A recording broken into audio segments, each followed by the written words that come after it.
segunda parte de lo que vamos a cubrir, quiero que veamos un comentario midrashico del preámbulo del libro de Génesis. O sea, que así como Génesis está escrito, en la misma Biblia hay relecturas. Un comentario midrashico significa un comentario que relee o que le hace una nueva lectura al capítulo 1 de Génesis y que hace un comentario a la manera como cuando un predicador predica el día de hoy sobre algún tema bíblico. Entonces, en este caso, hay otras partes en la Biblia en donde se hace un midrash de lo que, o un comentario bíblico en forma de predicación, por así decirlo, de lo que es Génesis capítulo 1. Ahora, quiero que ustedes se fijen de que ya habíamos dicho de que el género literario es poético, es un poema o canto. El título es En el principio, y que cuando nosotros vemos esto, vemos como en el principio he puesto yo aquí el texto bíblico y lo importante es que que nos fijemos en esta palabra, en este verbo, dijo, en castellano, ya traducido, ¿verdad? Y dijo Dios que resplandezca la luz, y la luz resplandeció. Verso 6. Luego dijo Dios que haya una expansión en medio de las aguas y separe las aguas de las aguas. Y luego dijo también Dios, reúnanse las aguas que están debajo de los cielos en un único lugar para que se descubra lo seco, y fue así.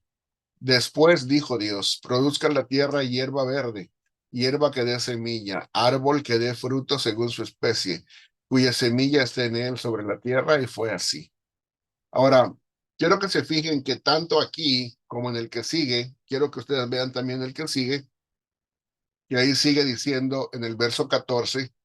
Dijo luego Dios, haya luminarias en la expansión de los cielos para separar el día de la noche y que sirvan de señales para las estaciones, los días y los años. Verso 20, y dijo Dios, produzcan las aguas seres vivos y aves que vuelen sobre la tierra en la abierta expansión de los cielos. Y dijo Dios, produzcan la tierra seres vivos según su especie, bestias, serpientes y animales de la tierra según su especie, y fue así. Y el verso 26. Entonces dijo Dios, hagamos al hombre a nuestra imagen conforme a nuestra semejanza, y señoreen sobre los peces del mar, sobre las aves de los cielos, y sobre las bestias, sobre toda la tierra y sobre todo animal que se arrastra sobre ella. Ahora quiero que veamos que hay dos pasajes en los registros bíblicos que hablan de este acto en donde Dios crea a través de su palabra. Aquí cuando leemos en el relato bíblico, la palabra de Dios viene a través del mandato que él da, dijo, y dijo Dios. Es como que nosotros dijéramos de manera de paráfrasis o comentarios, y Dios pronunció palabra, y luego pongamos qué es lo que él dijo, ¿no? Y Dios pronunció esta palabra, y lo que nos da a entender es como que fuera una palabra sonora que emanó de la boca de Dios. Es lo que nos da a entender en la forma fenomenológica que aparece a la vista y a nuestros oídos, como normalmente hablamos. Como cuando alguien habla y decimos, y esa persona dijo estas palabras, y nos referimos a algo sonoro que la persona dijo y pronunció. Entonces, aparentemente eso es lo que da a entender cuando leemos el relato, y dijo Dios, luego dijo Dios. Entonces, como que fuera una palabra sonora, ¿verdad? En base a eso vemos este midrash que hacen los mismos escritores bíblicos. Vamos a leer Salmos 33, del 6 al 9, y dice así, verso 6, por la palabra del Señor fueron hechos los cielos y todo el ejército de ellos por el aliento de su boca. Él embalsa como un dique las aguas del mar, él guarda en depósitos las aguas del abismo. Tema al Señor toda la tierra, tiemblen delante de él todos los habitantes del mundo. Y luego el verso 9 dice, porque él dijo y fue hecho, él mandó y existió. Esto lo dice en Salmos 33, 6 al 9. Hay otro pasaje que está aquí que quiero mostrarles. No quiero que lo vayan a tomar a mal. No se trata de que estemos enseñando algo que esté fuera de orden. Simple y sencillamente lo traigo como un testimonio que se encuentra en un libro que algunos lo consideran parte de la Biblia y otros no. Yo nada más lo traigo como un testimonio. No lo estoy trayendo como que palabra de Dios lo esté diciendo, ni estoy diciendo de que ese libro sea canónico. Nada más lo traigo como una evidencia, eso es todo. Y está en Eclesiástico 42:15. Dice así: les recordaré ahora las obras del Señor. Les contaré todo lo que he contemplado. La palabra del Señor ha hecho sus obras, decretándolo todo según su beneplácito. Entonces aquí se menciona otra vez esto. Esta parte, digamos, doctrinal o de comentarios, si lo queremos poner así, no está en contra de nada de lo que dice en Génesis, ni está en contra de nada de lo que dice en Salmos que acabamos de leer. Simple y sencillamente concuerda con lo que se encuentra en los libros canónicos, aunque sabemos que está en un libro que no es canónico, pero que bien pudiera ser histórico. Ahora, y nada más en ese sentido lo traigo.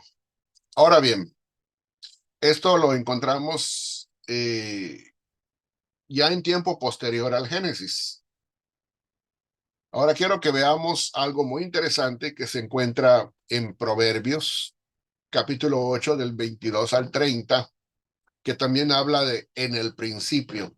Aquí el escritor de Proverbios utiliza una figura de dicción o una figura retórica que se llama la personificación, en donde la sabiduría es personificada.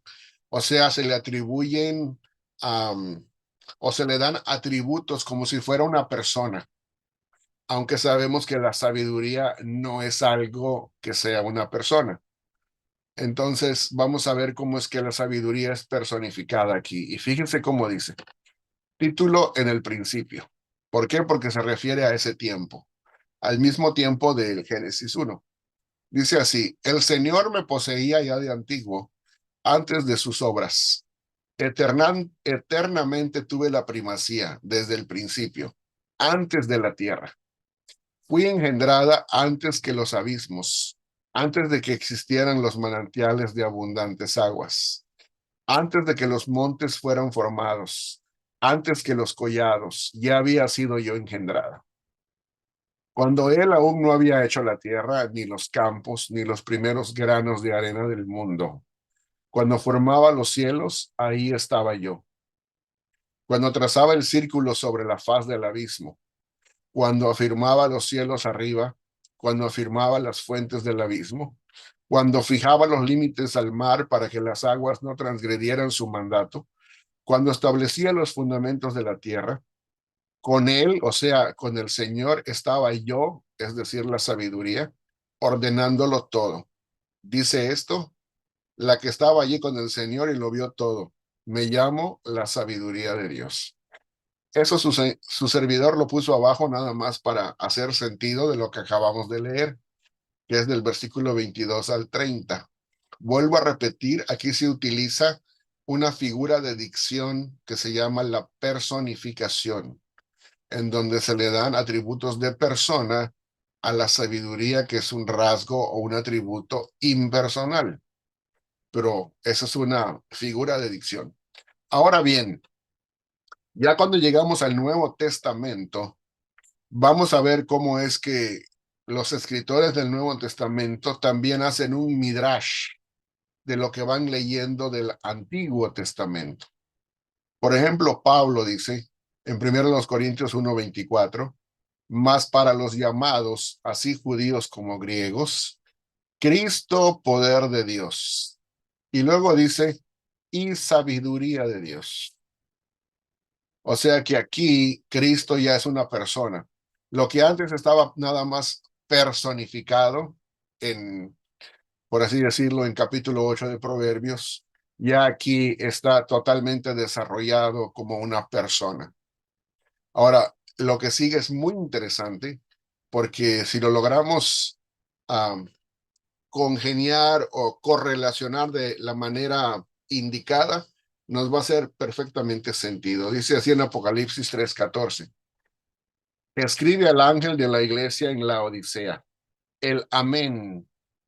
Y luego, fíjense cómo Jesucristo mismo, que es el que está hablando aquí, él mismo se da estos dos epítetos o identificativos.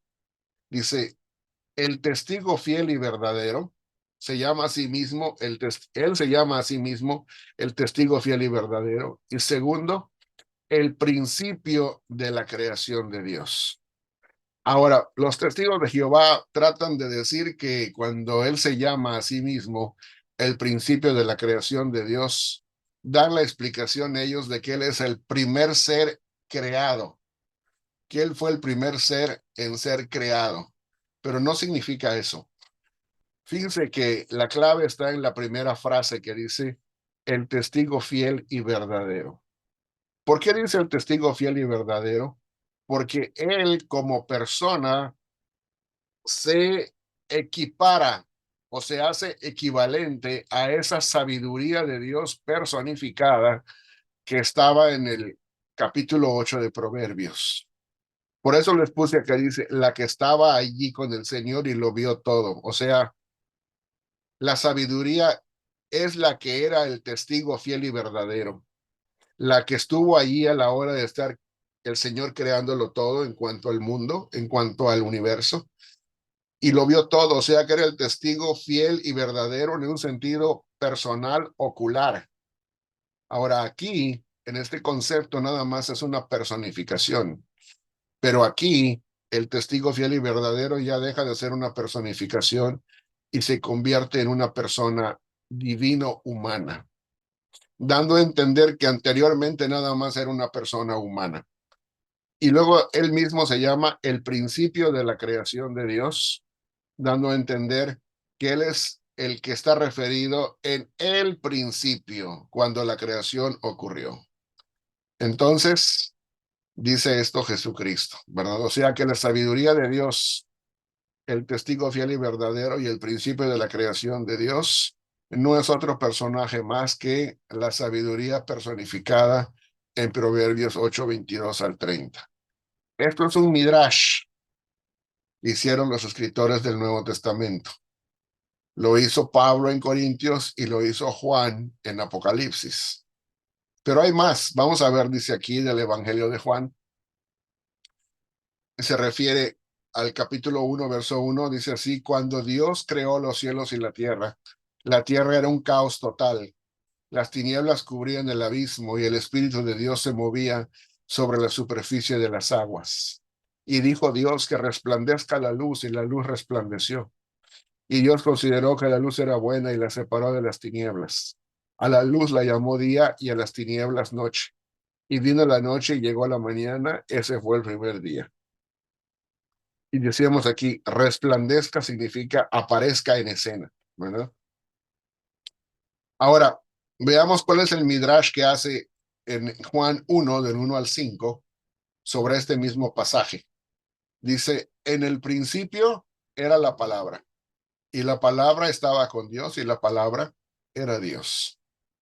Ahora, esta palabra que dice aquí es la palabra que vimos hace un rato donde decía, y dijo Dios. Esa palabra que aquí era una palabra emanada, que se podía entender en forma sonora, aquí el Midrash dice que ella era una persona. Lo que se intuye aquí nada más, aquí se afirma y confirma. Pero hay una evolución de lo que estamos hablando en la concepción, en la forma de concebir esto, desde el Antiguo Testamento hacia el Nuevo Testamento.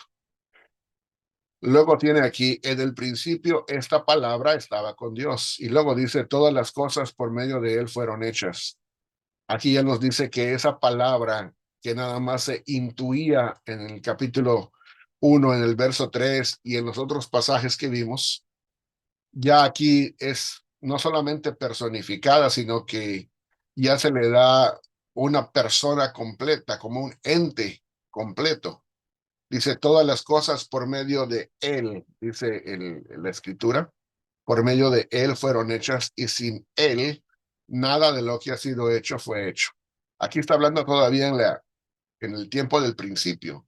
Acá no, ni siquiera se había encarnado. Luego dice del verso 4, en Él estaba la vida. Y la vida era ¿qué? La luz de la humanidad. O sea que en esta palabra estaba la vida y la vida era la luz. O sea que en la palabra también estaba la luz. Y la luz resplandece en las tinieblas y las tinieblas no la dominaron. Aquí hace el mismo tipo de contraste entre luz y tinieblas y el resplandecer. Lo mismo que en el capítulo 1, habla de luz, habla de tinieblas y habla de resplandecer. Ahora, esto nos lo explica aquí el apóstol Pablo en 2 Corintios 4:6, donde se hace otro midrash. Y dice así, porque Dios, ¿cuál Dios? Este que está aquí cuando Dios creó. Dice, a ese Dios se refiere, porque Dios que mandó en el principio que de las tinieblas resplandezca la luz, asimismo es el que resplandeció en nuestros corazones para iluminación del conocimiento de la gloria de Dios en la faz de Jesucristo. ¿Qué significa esto? Significa que para que podamos entender esto, le vamos a llamar a la creación de Génesis 1:1 la antigua creación o la primera creación en un orden cronológico. Por eso dice así, porque Dios que mandó en el principio, ¿cuál? De la primera o antigua creación, que de las tinieblas resplandezca la luz. O sea, que así como Dios mandó que resplandezca la luz, que salga la luz, que aparezca en escena la luz en la primera creación, ¿sí? Asimismo, es el que resplandeció en nuestros corazones. ¿Cómo resplandeció Dios? Dice, ahora lo hizo de una forma espiritual, ya no física, sino en una forma espiritual, dice, para iluminación del conocimiento de la gloria de Dios en la faz de Jesucristo. O sea que nos iluminó a través de Jesucristo, pero ya en una nueva creación de orden espiritual, no de orden físico o de orden funcional, en este caso, para ser correctos. Entonces acá tenemos otro Midrash. Y acá nos sigue explicando, porque es muy interesante, y dice, la luz verdadera, y esto es una cosa muy especial, quiero que se fijen en esta palabra que muchas veces se nos va muy rápido y no le ponemos atención porque lo leemos muy rápido. La luz verdadera. Si hay una luz verdadera, quiere decir que hay una luz que es falsa, que es falsificada. Hay alguien que se presenta como que fuera la luz, pero no es la luz. Y eso va a ser clave para cuando nosotros vayamos a interpretar el capítulo 2 y 3 de Génesis. Hay alguien que se presenta como la luz verdadera que no es la luz verdadera. Pero acá sí, dice el verso 9, la luz verdadera que alumbra a todo hombre venía a este mundo. O sea, la luz del Génesis capítulo 1:3 dice, venía a este mundo. En el mundo estaba desde ese tiempo del principio y el mundo fue hecho por medio de él, pero el mundo no lo conoció. A lo suyo vino, pero los suyos no lo recibieron. Mas a todos los que lo recibieron, a quienes creen en su nombre, les dio potestad de ser hechos hijos de Dios. Estos no nacieron de sangre, ni por voluntad de carne, ni por voluntad de varón, sino de Dios. Y luego dice, el verbo o la palabra se hizo carne. Esa palabra que nosotros habíamos visto que nada más estaba intuida por la frase dijo y luego manifestada a través de la luz. Dice, se hizo carne y habitó entre nosotros, lleno de gracia y de verdad, y vimos su gloria, gloria como del unigénito del Padre.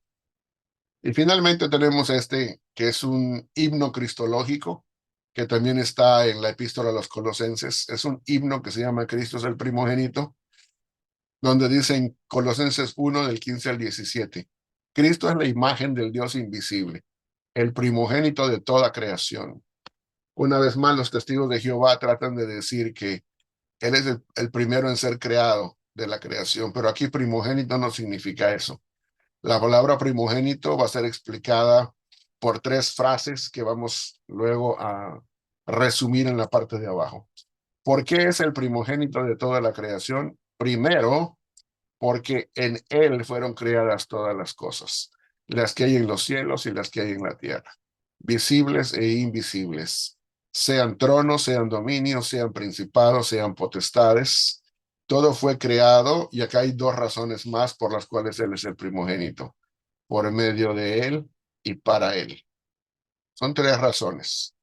El 17 dice, y él, o sea, Cristo, es antes de todas las cosas, y todas las cosas en él, o sea, en Cristo, subsisten. Entonces, ¿por qué es el primogénito de toda la creación? Porque en él, por medio de él y para él, todas las cosas existen. Él es la palabra. Ahora, voy a concluir con esta cita que dice así. Cristo recibe el nombre de la palabra, o sea, logos, habitualmente traducido como el verbo, en el principio del Evangelio de Juan y en otros pasajes. Y aunque algunos suponen que este título le fue dado por el evangelista como concesión a la teología filosófica de su época, por ejemplo, la gnosis y el judaísmo alejandrino de Filón, otros creen que es una síntesis perfecta del dabar hebreo. La palabra dabar significa eso, palabra en hebreo, y de forma relevante del arameo memra, que significa palabra, entendido como denominación divina especializada para designar al Dios que crea, se revela y actúa en la historia de la salvación mediante su palabra. Esto lo dijo el académico y escriturista Raymond Brown, que ya falleció, pero muy famoso. Los más antiguos autores judíos utilizaban este nombre donde el Pentateuco dice Yahvé. En la mayor parte de los textos donde aparece el nombre sagrado de Dios, lo sustituían por la paráfrasis Memra de Yahvé, en la que comprendían todos los atributos de la divinidad. Según ellos, o sea, los más antiguos autores judíos, la Memra creó el mundo. Se apareció a Abraham en Mamre y a Jacob en Betel. Este último, o sea, Jacob, apeló a ella, a la Memra, como testigo de la alianza entre él y Labán. La Memra se apareció a Moisés en el Sinaí, dio la ley a Israel y habló cara a cara con el caudillo hebreo.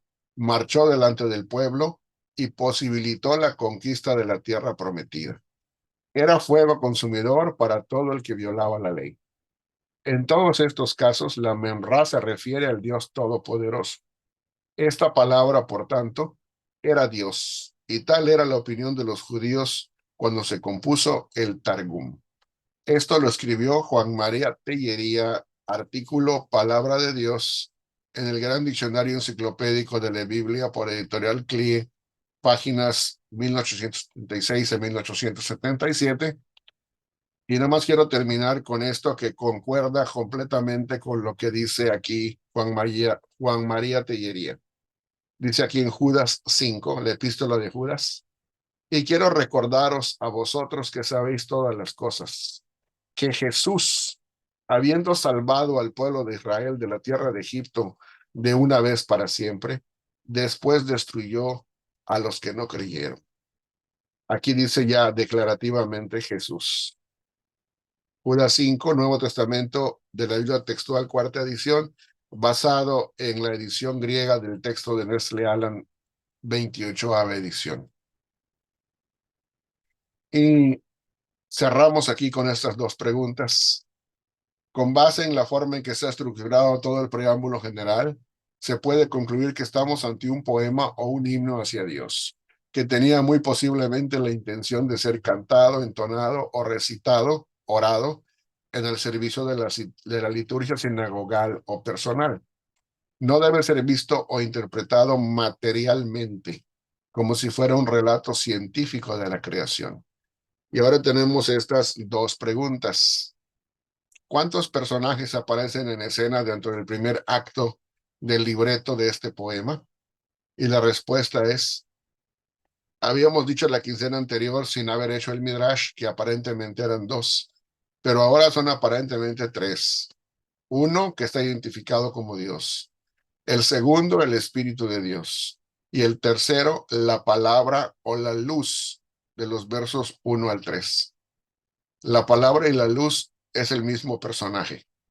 Son dos títulos del mismo personaje. Dos. ¿A cuáles personajes se refieren los dos vocablos plurales hagamos y nuestra, que aparecen en el verso 1.26 del poema, según el libreto y el contexto mismo? Respuesta, pues aparentemente a tres personajes: Dios, el Espíritu de Dios y la palabra o la luz, en base al Midrash del Nuevo Testamento. Y aquí tenemos ya esto para ir concluyendo. Y vamos ahora al tiempo de alguna pregunta sobre el comentario midrashico al preámbulo general del libro de Génesis, 1.1 al 2.3. No se me adelanten, estamos de 1 a 2.3. Y luego aquí tenemos la bibliografía de una vez, El mundo perdido de Génesis 1, por John Walton, que es el libro que les mostré hace un rato, en donde está todo el punto de vista neoevangélico bien explicado. Luego tenemos este este comentario buenísimo, comentario del contexto cultural de la Biblia, Antiguo Testamento, por John Walton, Víctor Matthews y Mark Chavalas, que es de Mundo Hispano del 2004. Ese está bastante accesible y está muy bueno. Y luego esta que es una joya, verdaderamente una joya. Diccionario del Antiguo Testamento Pentateuco. Como dice ahí, compendio de las ciencias bíblicas contemporáneas. Y los editores son Desmond Alexander y David Baker, de Editorial CLIA del 2012. Quien pueda conseguirse ese diccionario no se va a arrepentir, es una verdadera joya. Y tiene el mismo punto de vista neoevangélico.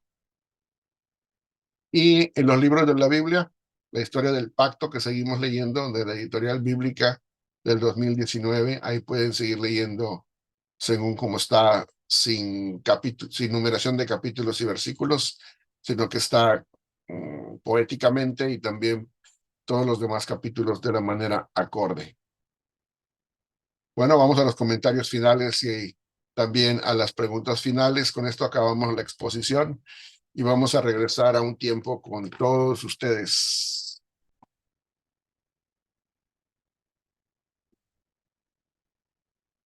¿Alguna pregunta o comentario?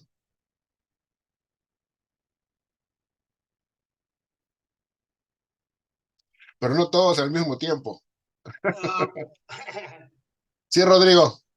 sí, no, impresionante, tremendo, tremendo. Me gustó mucho eh, esa segunda parte de la exposición y me encantó porque también al final, eh, desde el punto de vista bíblico, se le encuentra más fundamento a la participación de la Trinidad en el acto de la creación. Tiene más asidero, no tanto en la doctrina de la Trinidad como ya elaborada con términos teológicos y filosóficos, sino en su sustrato bíblico. Hay como y es que esto estaba comparándola con un tema que estaba tratando este joven, este señor Eduardo Flores, de la familia 35, sobre la presencia trinitaria en el Antiguo Testamento. Y realmente él no hace un forzamiento y coincide con estas conclusiones de hoy. Y esto es muy alentador frente a tantos extremismos, digámoslo así, amarillistas, que aparecen con teorías como que cuando Jehová dice hagamos, está hablando él y la mujer de Jehová, la esposa. Eso hay que hacer un acto de fe más grande para creer. Y no tiene una consistencia tan armoniosa como esta que hemos recibido hoy, de la presencia de Dios, Creador, el Espíritu y el Verbo, sin necesidad de tener que forzar nada, que está ahí.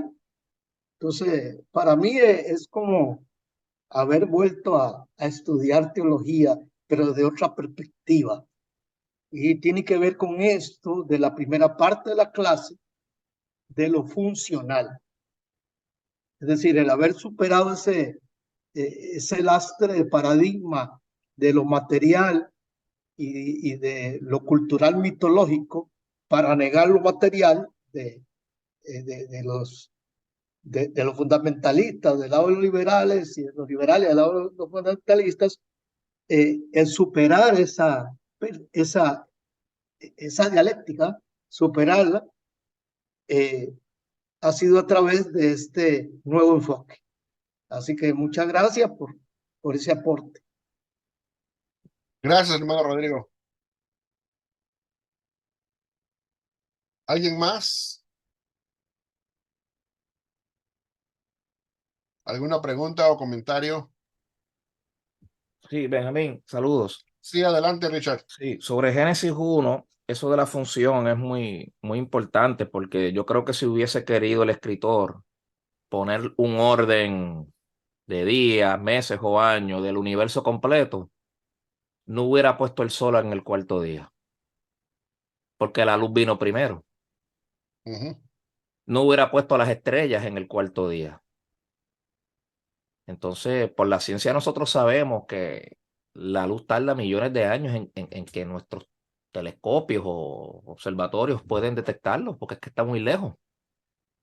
Que no me cabe la teoría esa del gap.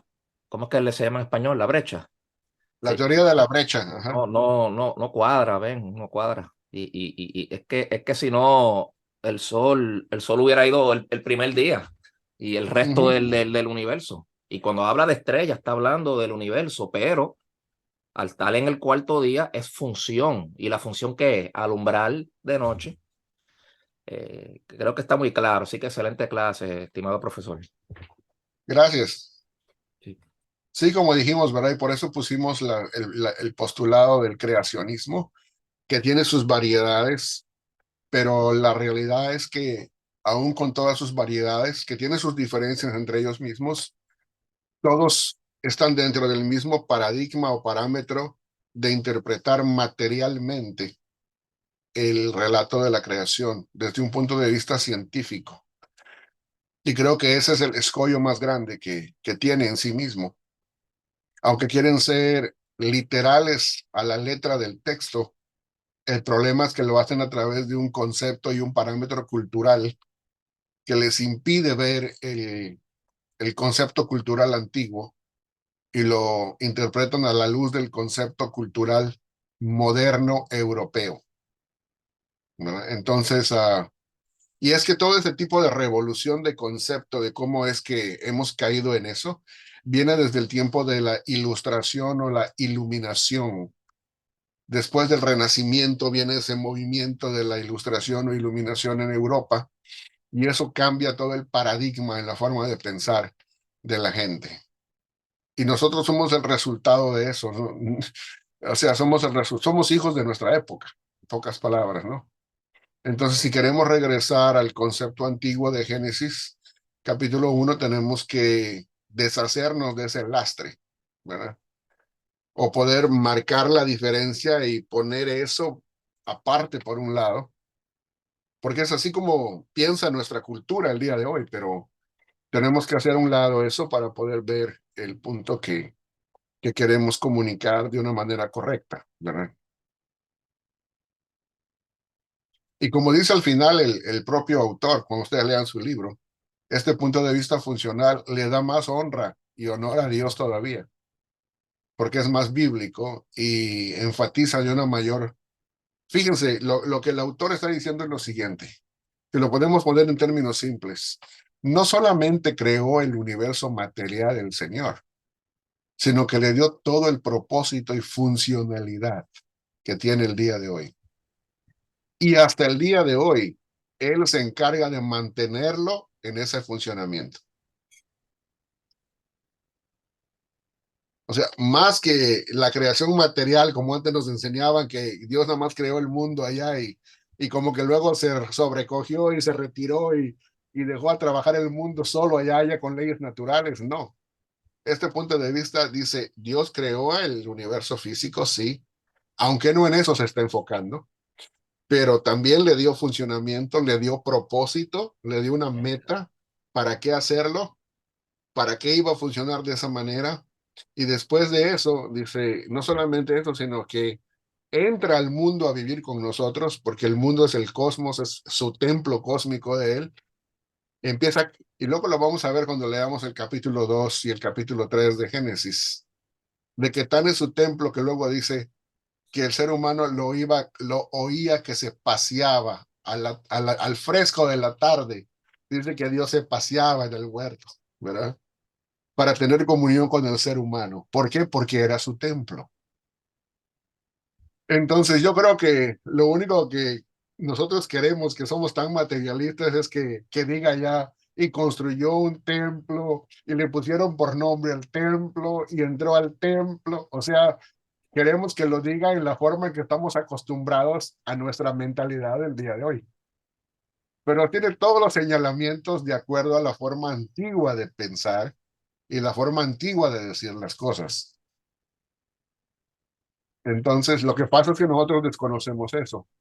Pero por eso les recomendé el libro ese de El Pentateuco, del Compendio de las Ciencias Bíblicas Contemporáneas. Ese es un librazo, es una cosa tremenda. Me lo acabo de comprar. Yo no lo tenía. Así que si no lo tienen, ese les va a volar la tapa de los sesos, ¿verdad? Ese libro está buenísimo. Ven, ¿usted estaría de acuerdo con que Génesis 1 también lo que hace es darle dignidad al ser humano? ¿Sabe? No, no solamente propósito, nos dio valor. Somos lo más importante de la creación. Sí, claro, Y creo que eso es porque parte del poema, ¿no? sí, al darnos, al hacer que nosotros seamos imagen de Dios y que nosotros seamos un reflejo de su imagen, eso significa de que en cierta manera lo que está diciendo somos los hijos de ese rey, somos los hijos de ese Dios, Acuerdo. ¿verdad? En ese sentido somos hijos de Dios. Y lo dice el texto, cuando leemos ya en Lucas, dice que creó a Adán y luego dice Adán, hijo de Dios, dice en Lucas 3, ¿no?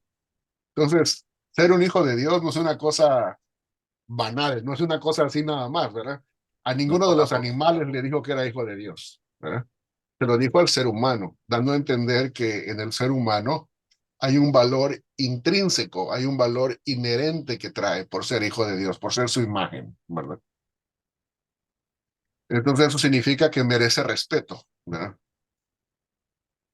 Sí, Víctor. Sí, Benjamín, pues felicidades porque fue una clase, muy, muy, muy interesante. Se comprenden muchas cosas que a veces teníamos, bueno, en lo personal no muy claras, las se van comprendiendo más. Y yo tengo una pregunta también, por lo que estuvimos viendo, no sé si esté en lo correcto o no, mm, en el Génesis, Jesús es el creador por la orden de Dios. Esa es la pregunta, que si Esa Jesús es es la el creador. pregunta. Ajá. Sí, mira, yo creo que la forma de poderlo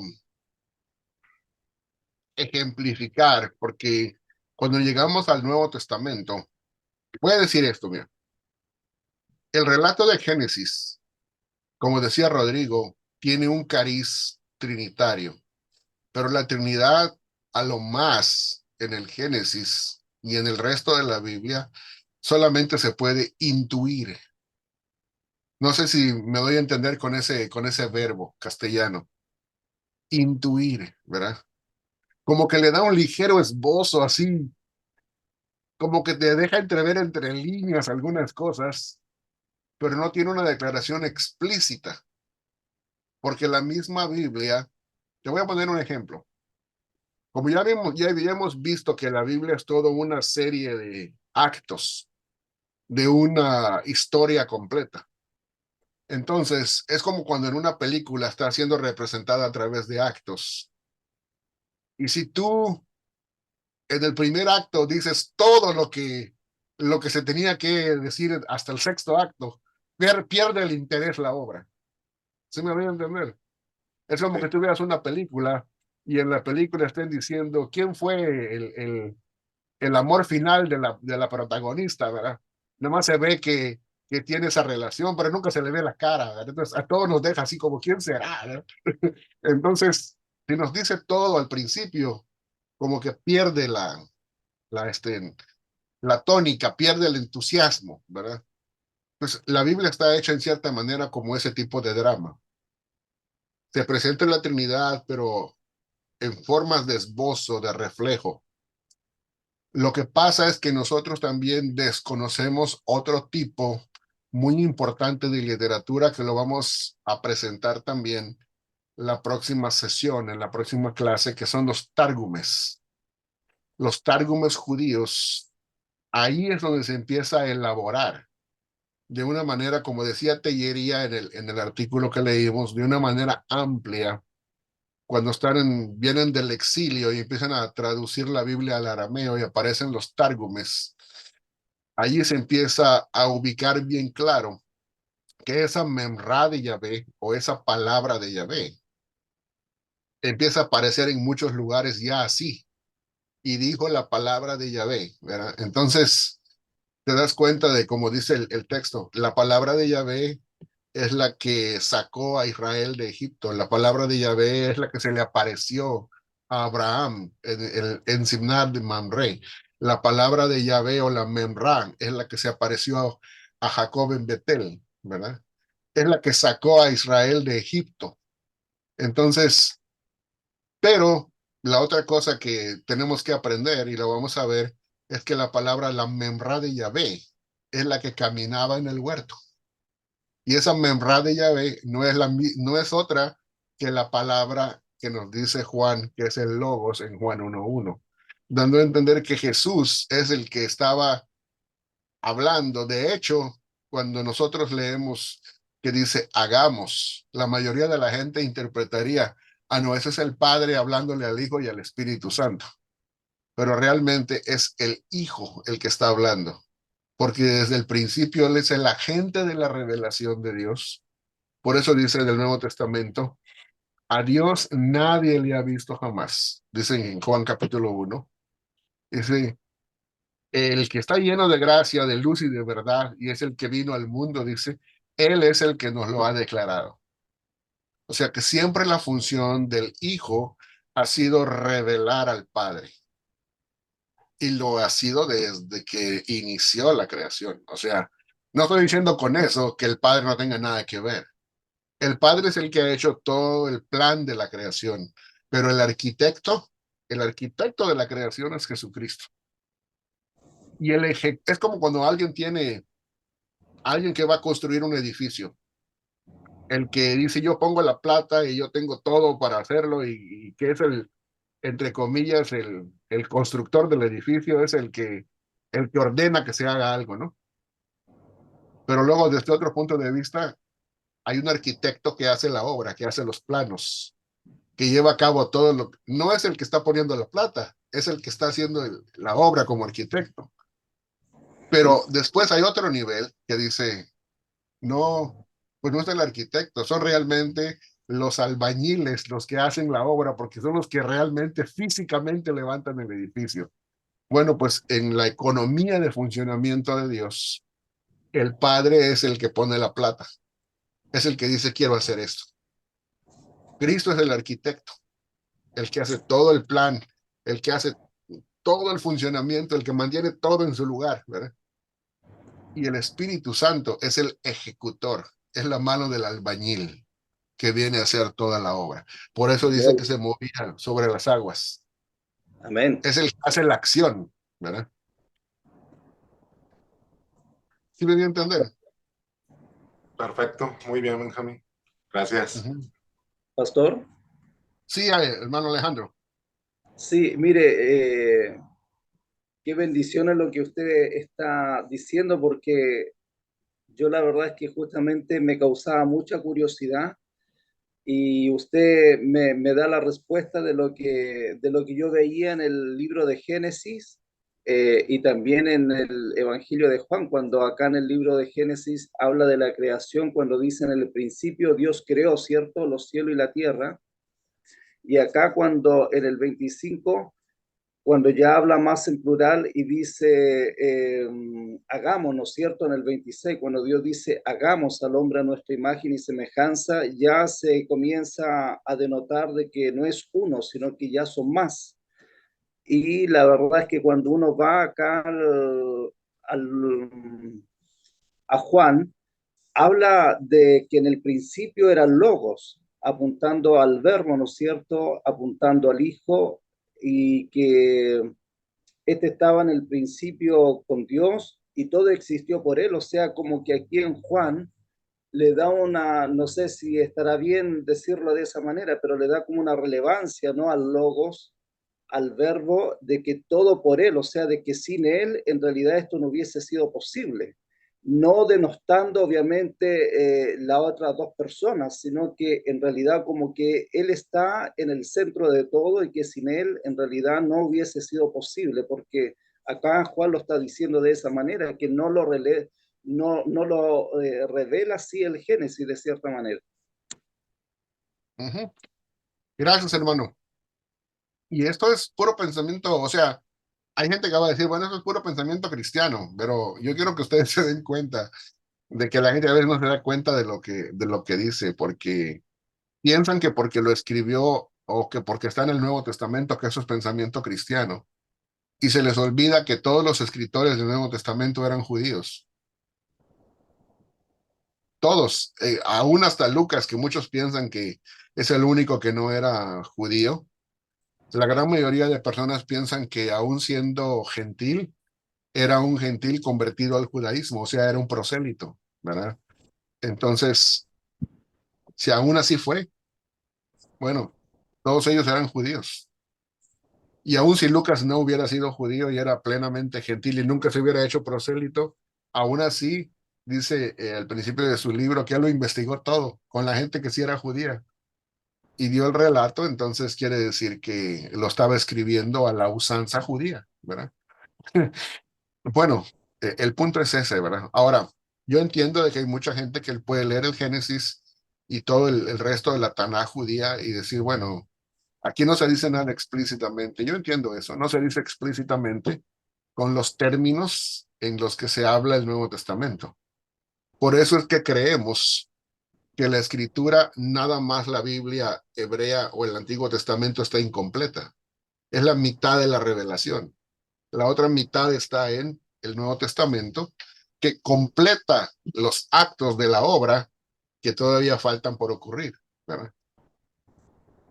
O sea que no podemos agarrar, digamos, si estamos en el quinto acto de la obra, no lo podemos retrotraer a hacer al primer acto porque nadie lo va a entender.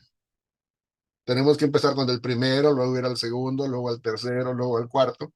Cuando lleguemos al quinto, que es en el que estamos nosotros y estamos participando, bueno, pues vamos viendo históricamente dónde encaja cada uno en la historia de la salvación, ¿verdad? ¿Ok? Oye, Ben, y no solamente eran judíos esos autores del Nuevo Testamento, sino que cuando citaban ¿verdad? El Antiguo Testamento, para así decirlo, y nunca citaron una obra paralela extrabíblica. Tú no ves a Lucas diciendo, como dijo Tácito, o digo, no, yo estoy diciendo un disparate, Tácito es de otra época, Ujú. pero ¿me entiendes? No hay ningún autor neotestamentario citando una obra de Platón o de algún filósofo anterior a ellos. Nunca. Y una cosa muy importante que hay que recalcar, gracias Richard, otra cosa muy importante que hay que recalcar y con eso acabo, es que muchos, digamos, judíos del tiempo de hoy dicen, no, pero es que esas son interpretaciones cristianas. Esa es la forma en que ellos tratan de darle la vuelta a todo, ¿verdad? Y que las interpretaciones cristianas están opuestas a las interpretaciones judías. La realidad es que sí están opuestas a las interpretaciones judías desde más o menos el 1200 para aquí, que es desde el tiempo de Maimónides para aquí. Eso es el judaísmo moderno. Pero el judaísmo antiguo de Maimónides hacia atrás era pluralista, no era monolítico. Entonces, habían muchos judaísmos y dentro de esas interpretaciones judías estaban las interpretaciones que hoy día vemos que tenían los judeocristianos, ¿verdad?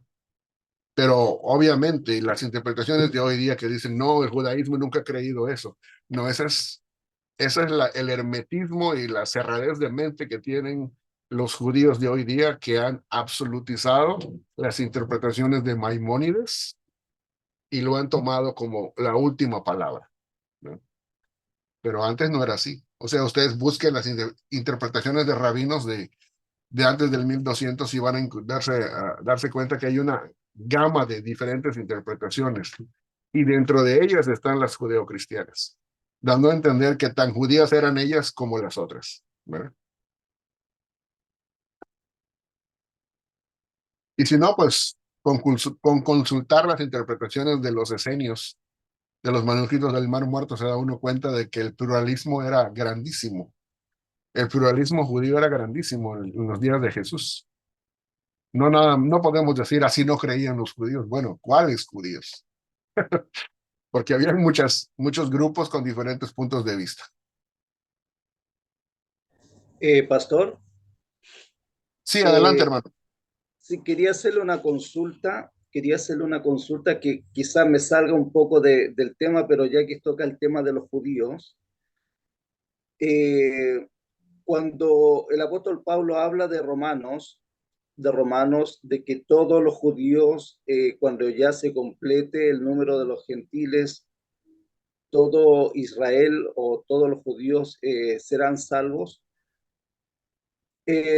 no se está refiriendo exclusivamente a Israel o sea, como país, como una nación, porque en ese entonces el Israel de antiguamente no es el Israel de ahora, ¿no? Ahí hay como una doble, o sea, como distintas líneas, distintas corrientes interpretativas, porque claro, en ese tiempo estamos hablando de que la corriente judía, el Israel de antiguo, no es el Israel de ahora. Entonces, ¿en qué contexto lo está diciendo Pablo en ese aspecto? Bueno, es una magnífica pregunta, hermano Alejandro, pero eso nos llevaría 2 horas de clase, ¿verdad? Wow. Yo creo que la vamos a dejar para platicarla en privado, personalmente, y nos hablamos y platicamos entre la semana y con mucho gusto le puedo tratar de dar una respuesta, pero ahorita ya la pregunta es magnífica, pero ya no tenemos ni el tiempo, ni es el enfoque realmente del tema que estamos hablando ahorita, ¿verdad? Necesitamos cubrir otras cosas para poder llegar con plena certeza de fe y Biblia a responder esa pregunta, ¿verdad? Pero sí lo vamos a hacer en el futuro. Gracias, Bueno, gracias, mis pastor. hermanos, se nos está acabando el tiempo y pues muchas gracias por estar con nosotros el día de hoy. Ha sido un privilegio poderles ver, estar aquí y compartir con ustedes. Me despido, ya son las 12, van a ser las 12:30 hora mía y yo sé que ya está avanzando el tiempo ahí y algunos pues ya están desesperados por la hora de comer, ¿verdad? Que no han comido, así que bueno, les dejo entonces. Saludos, bendiciones, nos vemos Pues aquí la bien. próxima quincena Gracias, y pastor, por trataremos la... de abordar Génesis capítulo 2 en adelante. Bendiciones, Bendiciones. bendiciones. Bien. Gracias, Benja. Bendiciones. bendiciones.